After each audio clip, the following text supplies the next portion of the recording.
Hey guys, it's Katie at scrappingkatie.ctmh.com, and I have a quick card process video to share with you using the Make It From Your Heart Volume 4 from Close to My Heart. I've chosen the pattern I want in the summary pages at the beginning of the program, and then I'm going to flip to the page that tells me all the dimensions.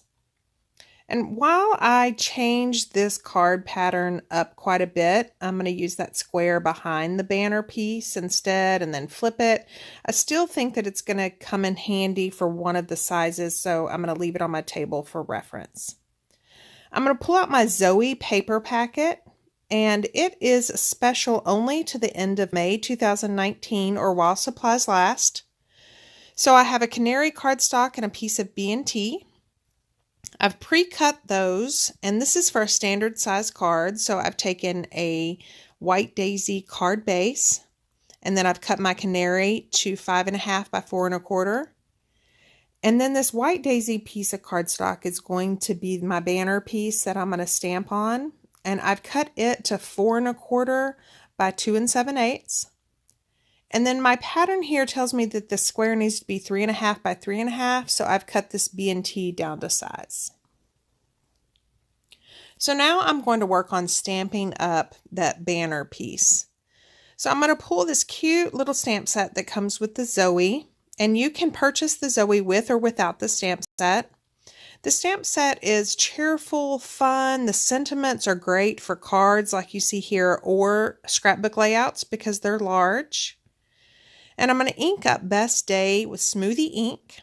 And I've put my white daisy cardstock on the foam sheet that comes with each one of the Close to My Heart stamp sets so I can get a good, clean, crisp image. And then I'm going to take the little bitty stamp image that says Ever, and I'm going to ink it up in Heather. And then the stamp set also comes with a bunch of fun icons. So I'm going to take that tiny star and ink it up in Canary and stamp 3 little stars down at the bottom.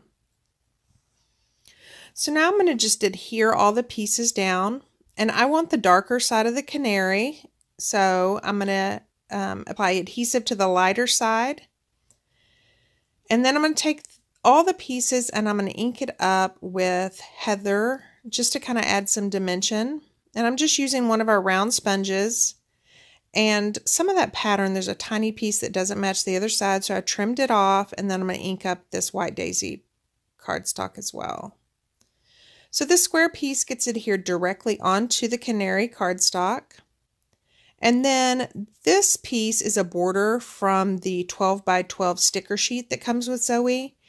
And I've used most of the border on other projects, but I had this little scrap laying around, so I've dovetailed both of those ends. So that way when I cut it in half, I have 2 dovetailed pieces. And these maybe measure 5/8 of an inch, and I'm just going to adhere these directly onto the card base. And then I'm going to take this Heather grid paper B&T, and I'm going to mimic the dovetails again. And I didn't know what I was going to do, so this little piece I dovetailed both ends, but I end up tucking one behind there. So on this other piece, I'm just going to dovetail one end and then adhere it down to match the other side. And then this white daisy just needs something. So I've taken the image, the XOXO image, and I'm inking up the back side of it using Sweet Leaf. And I just stamped 3 of those down at the bottom, and then I'm adhering it with 3D foam tape. For the inside of the card, I'm going to take that heart and ink it up in Smoothie and stamp it in the bottom right. And then I want those stars to be carried forward to the inside of the card, so I'm going to ink those up in Canary and stamp 3 of those. And there you go, a fun all-occasion card. If you have any questions, just leave me a comment. And remember that you can get Zoe through the end of May. Thank you for watching, and if you have any questions, let me know.